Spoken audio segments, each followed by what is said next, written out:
BX1+. L'invité de Fabrice Grosfilet. Christophe Madelaens, député régional bruxellois pour Défi, candidat également à la présidence de Défi. Bonjour. Bonjour. Ça plane pour vous ? Ça plane pour moi, oui. Plus que pour le gouvernement fédéral et l'atmosphère générale au Parlement fédéral en ce moment ? Ah, clairement, oui. En tant que député bruxellois, la majorité tourne, les réunions se font et nous, on avance. En tout cas, au niveau régional, on avance. Ouais, vous avez choisi une version, celle de Alec Mention et Philippe Lafontaine, qui est plus douce que celle de Plastique Bertrand. C'est pour souligner la bonhomie de votre caractère lorsque vous êtes candidat à la présidence ? Oui, quelque part, oui. Bonhomie et aussi, c'est un signal pour dire qu'avec de belles vieilles choses, on peut encore en faire de belles nouvelles, on peut réinventer. Et je crois que justement que le fédéral a tout intérêt à essayer de se réinventer aujourd'hui. Alors, on va rentrer quand même dans le vif du sujet. Donc, PS et NVA qui visiblement n'ont pas envie de travailler ensemble. Ça veut dire qu'il faut chercher une autre majorité. J'imagine que pour Défi, la solution, c'est sans la NVA ? C'est sans la NVA, et puis c'était chronique d'une mort annoncée. PS avait clairement dit les divergences qui étaient les siennes avec la NVA, et la NVA, on sentait un jeu, un peu une comédie qui consistait à appâter le PS et dire qu'ils étaient ouverts à la discussion. Je crois qu'il y a des écarts qui sont tels. Aujourd'hui, on en fait le constat. Une comédie, ça veut dire que la NVA n'avait pas vraiment envie de monter au gouvernement fédéral ? La NVA veut monter au gouvernement fédéral à ses conditions, avec un programme séparatiste. Donc je crois que là, aujourd'hui, il n'y a pas d'interlocuteur francophone pour ce débat. On peut avoir un doute peut-être sur la capacité du MR à refuser à monter au fédéral, mais pour les autres, en tout cas, c'est non, apparemment. Ouais. On peut vraiment se passer de la NVA au gouvernement fédéral, alors que c'est toujours aujourd'hui de loin le premier parti flamand, et que à droite de la NVA, il y a le Vlaams-Belang qui est menaçant. Ce ne serait pas plus stratégique pour les francophones de conclure un accord avec la NVA et de ne pas se précipiter vers la crise, voire vers de nouvelles élections qui risquent de voir l'extrême droite triompher en Flandre ? C'est une menace qui pèse effectivement sur le paysage politique belge, cette extrême droite flamande. La NVA, dedans ou pas dedans, elle doit se plier aux logiques du système électoral, et donc ils sont premier parti, qu'ils tentent, comme premier parti en Belgique, de former une majorité autour d'eux. À ce sujet, je rejoins assez bien Paul Magnette. S'ils ne sont pas en mesure de former une majorité, il faut trouver des alternatives, et c'est vrai qu'on n'a peut-être pas encore tout exploré à ce stade-ci. Ouais. Vous êtes confiant dans le futur de la Belgique et dans le futur de Bruxelles, Christophe Madelaens, ou vous commencez à avoir des doutes ? Que les choses soient chahutées en Belgique, ça, on peut imaginer que ce soit encore le cas quelque temps. Maintenant, on voit bien avec le Brexit et avec d'autres États fragiles que l'aventure ne mène qu'à des catastrophes. Un Vlexit ou une fin de la Belgique, c'est quelque chose qui n'est pas concevable aujourd'hui. Nous devons nous mettre autour de la table. Est-ce que ça, c'est pas une opinion de francophones et de bruxellois francophones, mais ce qui compte, c'est quand même l'opinion des électeurs flamands. L'électeur flamand, pour l'instant, il fait majoritairement le choix de la NVA et du Vlaams-Belang. Oui, alors bon, clairement, je suis bruxellois francophone, quand même attentif à ce qui se passe en Flandre. Les Flamands veulent quoi ? Du développement économique, une transition écologique. Il y a 10% de pauvres qui sont aussi soucieux de leur devenir. Donc, il ne faut pas non plus monter en épingle ce qui nous différencie. Il y a aussi les choses qui nous rapprochent. Il y a des grandes familles politiques qui sont encore en mesure de se parler. Les écologistes, les libéraux, les socialistes peuvent encore se parler par-delà la frontière. Donc, vous croyez à une sortie de crise ? Vous pensez à une sortie de crise possible ? Je crois qu'il y a moyen de composer un gouvernement fédéral. Je ne dirais pas qu'il sera d'une grande stabilité et qu'il puisse faire 4 ans, mais en attendant, il y a des solutions possibles. Alors, vous êtes candidat à la présidence de Défi. Oui. Pourquoi est-ce que vous avez décidé d'y aller ? Alors j'ai décidé d'y aller parce que Défi arrive à un moment charnière tournant. J'ai été candidat il y a 4 ans. J'ai pu constater combien il était nécessaire d'amener un discours nouveau et novateur pour le parti. Et aujourd'hui, nos belles individualités s'en vont et il faut qu'il y ait un vrai débat. Donc vous faites référence à Olivier Minguin et à Didier Gauzuin, qui quittent la scène politique. Ouais. Tout doucement, et Bernard Clairfailly qui est fort occupé. Et donc derrière ces 3 figures emblématiques du parti, il faut qu'il y ait des profils qui émergent. Et donc j'ai envie de dire que quand on a vu qui avait envie d'y aller et qui était disposé à y aller, voilà, on est 4. Pourquoi est-ce que vous avez attendu que Didier Gauzuin ne soit pas candidat pour vous déclarer ? S'il y avait été, vous n'auriez pas soumis votre candidature ? Non. Clairement non, pour la simple et bonne raison que je ne voyais pas dans le fonctionnement interne de notre parti 2 candidats issus de la même commune, avec des idées fort proches, et la légitimité de Didier aurait fait que tout naturellement, il aurait pu y aller et probablement être élu.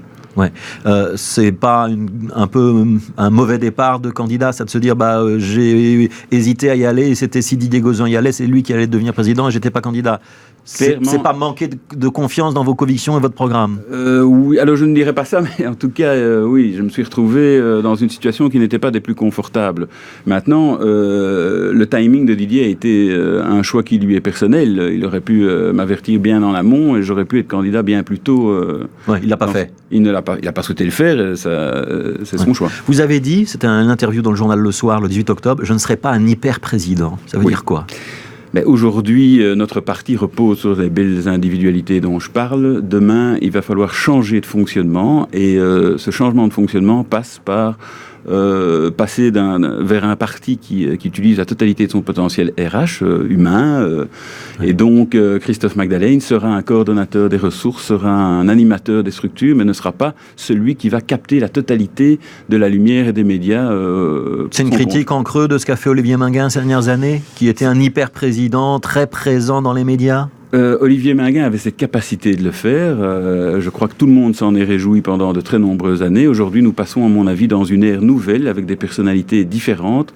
La mienne ne permet peut-être pas de faire ce que Olivier a fait, mais par contre, je crois avoir des qualités à amener par ailleurs. Alors, il y a 4 candidats, mais il y a 2 Bruxellois dont on peut estimer qu'ils ont sans doute plus de chances que les 2 autres candidats qui sont wallons. Donc, les 2 Bruxellois, c'est vous, Christophe Magdalene, et c'est François de Smet. Vous avez dit de François de Smet, il a un profil junior. Oui. En politique comme ailleurs. Vous estimez que vous êtes donc plus compétent, aguerri, j'ai plus d'expérience et en expérimenté politique que lui. Ouais. J'ai plus de présence en politique que lui. Alors, je ne veux pas dénier les qualités de François. Elles sont indéniables. Il est précieux au niveau du Parlement fédéral et donc on va avoir besoin de lui au four et au moulin là-bas. Il y a effectivement une présence au sein du parti qui est plus longue chez moi et donc je crois que ça peut jouer dans la gestion qu'il y a lieu d'avoir du parti à l'interne. Ouais. Il serait pas un bon président. Je ne dis pas qu'il ne serait pas un bon président. Je dis que quand on sélectionne quelqu'un qui est appelé à... C'est parce qu'il vient de rejoindre le parti trop récemment ? Je pense qu'effectivement, nous avons besoin de lui au fédéral et qu'il a besoin aussi de se fondre, je vais dire, dans le parti et dans les subtilités du parti. Ouais. Alors, il y a 4 candidats. Donc, les 2 autres, on va les citer, c'est Julie Leclerc d'Angy, donc en région liégeoise, et Claude Crémer de Bastogne, donc dans la province du Luxembourg. Le fait qu'il y ait 2 Wallons et 2 Bruxellois, mais que les 2 Wallons ne soient quand même pas très très connus et qu'ils aient a priori peu de chances de l'emporter, ça ne dit pas aussi que Défi reste un parti très bruxellois et que la mue ou l'évolution souhaitée par Olivier Minguin de s'implanter à Wallonie, ça n'a jamais marché. Est-ce que ça restera, si vous êtes président demain, un objectif pour Défi ? Ça reste un objectif pour Défi. Pourquoi ? Simplement parce que vous ne pouvez pas vous contenter d'être le parti des francophones de Bruxelles qui est un petit peu la marque historique du FDF avant Défi. J'ai envie de dire, nous le sommes et nous le resterons. La question que nous voulons aborder, c'est le devenir de tous les francophones de Belgique, y compris d'ailleurs de la périphérie bruxelloise.